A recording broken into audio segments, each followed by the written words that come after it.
Hello everyone, আসসালামু আলাইকুম। মা ছেলে লাইফস্টাইলে আরও একটি নতুন ভ্লগে তোমাদের সবাইকে ওয়েলকাম জানিয়ে আজকে নতুন একটি ভিডিও শুরু করছি।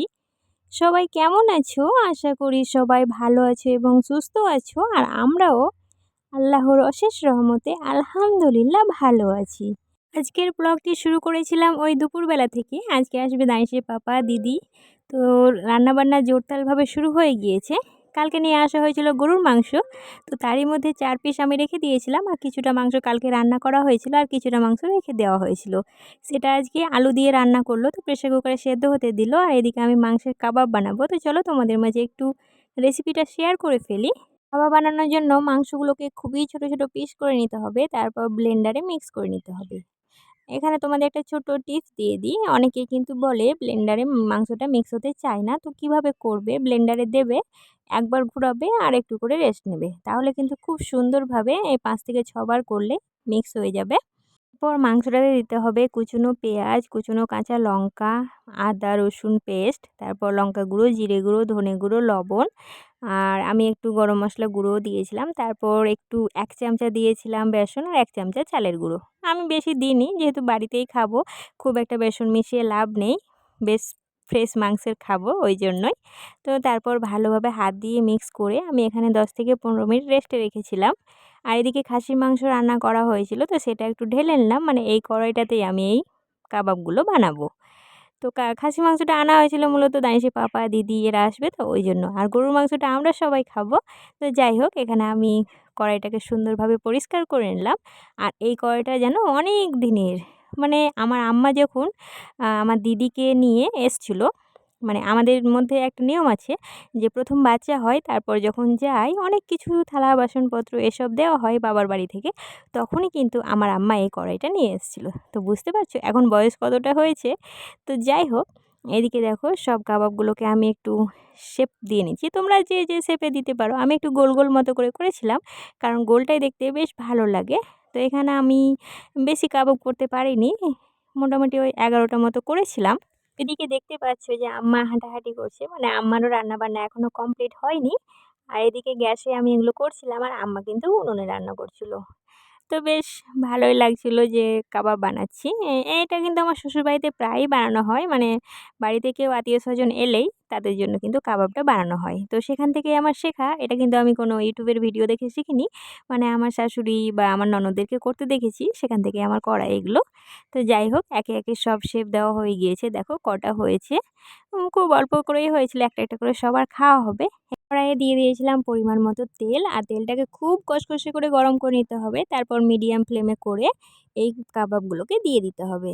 তারপর একটু লালচে লালচে হয়ে আসবে এপিঠ ওপিঠ, তখন কিন্তু এই কাবাবগুলো তুলবো। তো এখানে আমার মোটামুটি 10 থেকে 15 মিনিট লেগেছিল ভাজতে। তো যাই হোক, তোমাদেরকে ছোট্ট একটু কথা মনে করিয়ে দিই। এখনও যারা আমার ভিডিওটি দেখছো অথচ লাইক করোনি, তারা প্লিজ একটি লাইক করো। আর চাইলে তোমরা একটা সুন্দর কমেন্ট করতে পারো, কারণ তোমাদের সুন্দর একটা কমেন্টই আমাকে পরবর্তী ভিডিও বানাতে অনেক বেশি মোটিভেট করে। চাইলে তোমরা আমার চ্যানেলটিকে সাবস্ক্রাইব করে নোটিফিকেশানটি অল করে রাখতে পারো। আর যারা এই কাজটি আগে থেকে করে রেখেছো, তাদেরকে অসংখ্য অসংখ্য ধন্যবাদ। দেখো আমার কাবাবগুলো কিন্তু একটা একটা করে ভাজা হয়ে গিয়েছে। আর এই প্লেটটা কিন্তু আমি এই কিছুদিন আগে কিনেছি, এই পকোড়ার রেসিপি বানাবো আর তোমাদের মাঝে শেয়ার করব বলে। তো তোমাদের জন্য কিন্তু আমি অনেক কিছুই কিনছি, তবে শ্বশুরবাড়িতে সবগুলো শেয়ার করতে পারি না। মানে শ্বশুরবাড়িতে এরকম ডাইরেক্ট আমি ভিডিও করতে পারি না, যেহেতু ওরা পছন্দ কেউ করে না। তো প্লেটটা কেমন লাগছে অবশ্যই কিন্তু কমেন্ট করো। তার সাথে একটা কালো বাটিও নেওয়া হয়েছিল, সেটা আমি নিইনি, সেটা বোন নিয়েছিল। ও ভেবেছিল যে একটা কুকিং চ্যানেল খুলবে, তবে এখনও খুলতে পারছে না। কাবাবটা সসের সাথে খেয়েছিলাম, বেশ ভালো লাগছিল খেতে। আর এদিকে কিন্তু সজনে ডাঁটা বানানো হচ্ছিল, রান্নাবান্না সব কমপ্লিট হয়ে গিয়েছিল। দিদা বলল যে যখন দানিশের পাপা আসছে আর ও তো সজনে ডাঁটা খেতে ভীষণ ভালোবাসে, তো এখনই করে ফেলো, আমি নিয়ে চলে আসলাম। তো দিদা গাছ থেকে এনে বেছে পরিষ্কার করে দিয়েছিল। তো আমি ভাবলাম যে যাক রান্না করেই নিই, আম্মা বলছিল রাখো রাত্রে করে নেব। তো আমি বললাম না, এখনই করে দিয়ে দিই, যদি রাত্রে আবার বিয়ে খেতে যাব তখন হয়তো খাওয়া হবে না। আমি কীভাবে সজনে ডাঁটা রান্না করি বলো তো? দানিশের পাপা কোনোদিনই মোটা সজনে খায় না, সবসময় সরু সরু সজনেগুলো খায়, তো সেগুলো সেদ্ধ করতেও খুব একটা সময় লাগে না। তো এখানে কড়াইতে আমি কিছুটা জল দিয়েছিলাম, আর জলটা যখন খুব গরম হয়ে আসবে সেই পর্যায়ে আমি একটা পেঁয়াজ আর এই সজনে ডাঁটাগুলোকে দিয়ে একটু লবণ আর হলুদ দিয়ে সেদ্ধ করে নিয়েছি। তারপর ফোড়নে দিয়েছিলাম রসুন কুচি, পেঁয়াজ কুচি, তারপর সমস্ত গুঁড়ো মশলা দিয়ে সজনে ডাঁটাটা দিয়ে মাখা মাখা করে নামিয়ে নিয়েছিলাম। বেশ খেতে ভালো লাগে। আর এদিকে দেখো দানিশের পাপার জন্য সব রান্নাবান্না করা হয়ে গিয়েছে। আলু ভাজা, তারপর একটা মিক্স সবজি বানানো হয়েছিল। যাই হোক, তো খাওয়া-দাওয়া করে আমরা একটু পার্কে ঘুরতে এসেছিলাম। মানে দানিশের পাপা আসলেই দানিশ বলবে, "পাপা আমি পার্কে ঘুরতে যাবো।" আর আমাদের বাড়ি থেকে ওই বাইকে আসলে মোটামুটি ১৫ মিনিটের দূরত্ব এই পার্কটা। তো বললাম যে, "চলো ঘুরেই আসি।" তো আমিও এসছিলাম সাথে। আমি পাশে বসেই ছিলাম। তো দানিশ এদিকে ওঠাউঠি করছে আর ও কিন্তু ভীষণ আনন্দ করছে। আর ওর আনন্দ দেখে আমাদেরও ভীষণ আনন্দ লাগছে। একটা সময় ছিল যখন আমরাও এরকম লাফাঝাপা করতাম। তবে এখন কিন্তু আর এগুলো করতে ভালো লাগে না। এখন চুপচাপ বসে, বসে থাকতে ভালো লাগে। ছেলে যেগুলো সাধ্যের মধ্যে আবদার করে সেগুলো পূরণ করার চেষ্টা করতে ইচ্ছে করে। তো যাই হোক, যেগুলো আমি পারি সাধ্যের মধ্যে সেগুলো কিন্তু আমি সবগুলোই পূর্ণ করি। যেমন এই পার্কে আসাটা ও ভীষণ পছন্দ করে, তাই মাঝে মধ্যে ওকে একটু ঘোরাতে নিয়ে আসি। আর ঘুরতে নিয়ে আসলে কি হয়, বাচ্চাদের মনটাও একটু ফ্রেশ হয়। দেখবে বড়রাও যদি বাড়িতে বসে, বসে থাকে একঘেয়েমি হয়ে যায় মনটা। একটু বাইরে ঘোরাফেরা করলে বেশ ভালো লাগে। দানিশ তো এখানে খুব সুন্দরভাবে খেলা করছে আর এদিকে ওদিকে চড়ছে, কিন্তু ও কোনো মতেই স্লিপ কাটতে পারছে না। ওর পাপা নিচে দাঁড়িয়ে আছে, বলছে, "ধরে নিবো, তুই নিচে চলে আয়।" কিন্তু কোনো মতেই আসছে না। ও জানো তো ভীষণ সাবধান। ও কিন্তু কোনোদিন আজ পর্যন্ত ওর বয়স থেকে আজ পর্যন্ত ও কোনোদিন কোথাও পড়েনি। ও ভীষণ সাবধানে থাকে, ও ভীষণ সাবধান। অন্যান্য বাচ্চাদের মতো বারবার হুটহাট করে পড়ে যায় না। ১ ঘন্টার মতো থেকেছিলাম, তারপর তো চলে এসেছিলাম বাড়িতে।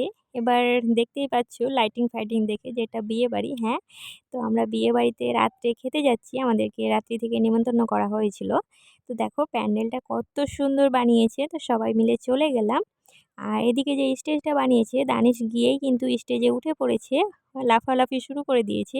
বলছিলাম যে কটা ফটো করব, তো কোনো মতেই ফটো করতে দিচ্ছিল না। ও নিজে, নিজেই নাচ করছিল। আর ওর নাচ দেখে আরও যারা সবাই ছিল ভীষণ খুশি হচ্ছিল। আর ওদের খুশি দেখে ও আরও বেশি নাচ করার চেষ্টা করছিল। একটা সুন্দর গান দিচ্ছিল, ওই "বলে চুরিয়ে" গানটা। তো সেই গানে তালে, তালে ও কিন্তু ভীষণ সুন্দরভাবে ডান্স করছিল। তো কপিরাইট চলে আসবে বলে আমি কিন্তু সেই গানটা আর দিতে পারিনি। তো তোমরা কিন্তু অবশ্যই জানাবে যে দানিশের ডান্সটা কেমন হয়েছে। আমি কিন্তু শর্ট ভিডিওর মাধ্যমে কদিন আগেই ছেড়ে দিয়েছিলাম। এই বিয়েটা ৪-৫ দিন আগেই হয়ে গিয়েছে। তো বলেছিলাম তো আমার পিসির বিয়ে, তো তারই বিয়ে খেতে এসেছি। ও একটু নাচানাচি করে নিল। হ্যাঁ, ওকে তো কোনোমতেই নিয়ে আসা যাচ্ছিল না সেখান থেকে। তো যাই হোক, জোর করে একরকম নিয়ে এসেছিলাম। তারপর ওকে বাড়িতে রেখে আমি আবার এসেছিলাম বিয়েবাড়ি। তো এখানে বউ পড়ছিল হাতে মেহেদি। তো ভাবলাম যে চলো একটু মেহেদিটা শেয়ার করে দিই। আর এই মেহেদিটা কিন্তু আমার বোন পড়াচ্ছিল। মানে বোন কিন্তু মেহেদি পড়াতে ভীষণ ভালো পারে। ও কিন্তু ভীষণ সুন্দর, মেহেন্দি আর্টিস্টদের মতো করে ও মেহেন্দি পড়ায়। আমার ভীষণ ভালো লাগে। তো যাই হোক, এখানে মেহেদি পড়ানো শেষ। তো ফুল ভিডিওটা তোমাদের মাঝে শেয়ার করতে পারিনি। তো কিছু, কিছু করে নেওয়ার চেষ্টা করেছি যাতে বিয়েবাড়ির ভিডিওটা তোমাদের মাঝে একটু শেয়ার করতে পারি। তো এখানে খাওয়ানো হচ্ছে থুবড়া। আমাদের বিয়েতে কিন্তু বিয়ের আগের দিন রাত্রেবেলায় হলুদ মেখে সুন্দর করে বসে এই থুবড়াটা খাওয়া হয়। তো দেখতেই পাচ্ছ জামাই এবং মেয়ে দুজনের নাম লেখা হয়েছে প্লেটটার ওপরে। তো এখানে ১ম এ আম্মা খাওয়াচ্ছিল আর এর আগে যেগুলো খাওয়ালো ওগুলো ওই আমার পিসির বোনঝি। এদিকে আবার আমার দিদাও খাওয়াতে বসেছে। আর আমার দানিশকে কিন্তু আমি একটা পরিয়েছিলাম শেরওয়ানি। ভীষণ কিউট লাগছে না দেখতে? তো দানিশকেও খাওয়াতে চাইছিল, কিন্তু দানিশ কত ভদ্র, কোনো মতেই খেতে চায়নি। আমি তো ভাবলাম যে বাচ্চা, ও হয়তো দেখে খেতে চাইবে, কিন্তু না, কোনোটাই খেলো না। পাশে মাহিরাও বসেছিল আর ওদের বাড়ির বাচ্চারা সবাই ছিল। এখানে কিন্তু আইহান ছিল না। আইহান আসলে ভীষণ লাজুক প্রকৃতির ছেলে। ও কিন্তু বসতে চায়নি। আর ওইদিকে লাবিবও বসেছিল। এটা পরদিন সকালে। তো আমি রাত্রেবেলায় একটু মেহেদি পড়েছিলাম। এটা কিন্তু আমি নিজে কিনিনি। এটা পিসিই দিয়েছিল। যেহেতু পিসির বিয়েতে অনেকগুলো মেহেদি দেওয়া হয়েছিল। তো বোনকে একটা, আমাকে একটা দিয়েছিল। তো সেই মেহেদি থেকে কিছুটা লাগিয়েছিলাম। ১ম এ ভেবেছিলাম বোনের কাছ থেকে দিয়ে নেব। তবে বোন ওর ২ হাতে দিয়ে দিয়েছিল, তো ভীষণ ক্লান্ত হয়ে পড়েছিল। ও আর আমার হাতে লাগাতে পারেনি। তবে যেমন হোক, আমার ডিজাইনের দরকার নেই। আমার রং হলেই হবে। লাল হলেই কিন্তু দেখতে সুন্দর লাগে হাতটা। তো যাই হোক, এখানে সবাই রেডি-সেডি হয়ে চলে যাচ্ছিলাম আবার খেতে, সকালের নাস্তা খেতে।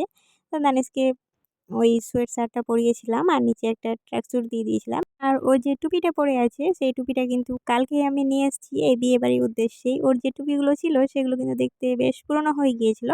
তাই একটা নতুন টুপি কিনে দেওয়া হলো। কেমন লাগছে অবশ্যই কিন্তু তোমরা জানাবে। আর মাহিরা যে ড্রেসটা পরে আছে সেটাও কিন্তু কালকেই নিয়ে আসা হয়েছে। নিচে একটা প্যান্ট আর উপরে একটা টপ। শীতের, বেশ সুন্দর। ভীষণ ভালো লাগছিল, বেশ স্মার্ট লাগছিল, তাই না? আর মাহিরা কিন্তু ফ্রক ট্রক এই টাইপের জিনিস পরতে চায় না, সবসময় জিন্স টপ এইসবই জিনিস পরতে ভালোবাসে। এখন ছোট আছে, এগুলো পরানো যাবে, কোনো অসুবিধা নেই। এদিকে সিট খালি হয়ে গিয়েছিল, তাই আমরা সবাই মিলে নাস্তা করতে বসে গিয়েছিলাম। বানানো হয়েছিল নান আর পনির দিয়ে কাবলি ছোলা আর মিহিদানা, বেশ সুন্দর কম্বিনেশন, ভালো লাগছিল খেতে। তো চলে এসেছিলাম বাড়ি, আবার একটু রেডি সেডি হয়েছিলাম দুপুরে খেতে যাওয়ার জন্য। তো মাহিরা এখানে একটা পরেছে গাউন আর দানিশকে পরানো হয়েছিল কোট প্যান্ট, তবে খুব একটা ভিডিও তোলা হয়নি, মানে মাথায় ছিল না ভিডিও করার কথা। আমিও কিন্তু একটা সুন্দর শাড়ি পরেছিলাম, তোমাদের মাঝে পরে কিন্তু আমি ফটোগুলো দিয়ে দেবো, ভিডিও তো করাই হয়নি। এখানে খাওয়া দাওয়া করে নিয়েছিলাম, দানিশের কোট প্যান্টটা যাতে নোংরা না হয়ে যায় ওই জন্য একটা রুমাল দিয়ে দিয়েছিলাম খাওয়ার সময়। এদিকে বউ দেখো সুন্দরভাবে রেডি হয়ে গিয়েছে, চলে এসেছিলাম বাড়ি। এটা পরদিন সকালে কনে যাত্রী গিয়েছিলাম, মানে পিসি শ্বশুরবাড়ি গিয়েছিলাম পিসিকে নিতে। তো সেখানেও দানিশকে কোট প্যান্ট পরানো হয়েছিল। আর এদিকে দেখো আমি একটা আর্ট বেনারসি পরেছিলাম, লাল আর সবুজের কম্বিনেশন, বেশ ভালো লাগছিল দেখতে। তো আজকের ভিডিওটি এখানেই শেষ করলাম। সবাই ভালো থাকবেন, সুস্থ থাকবেন। আল্লাহ হাফিজ।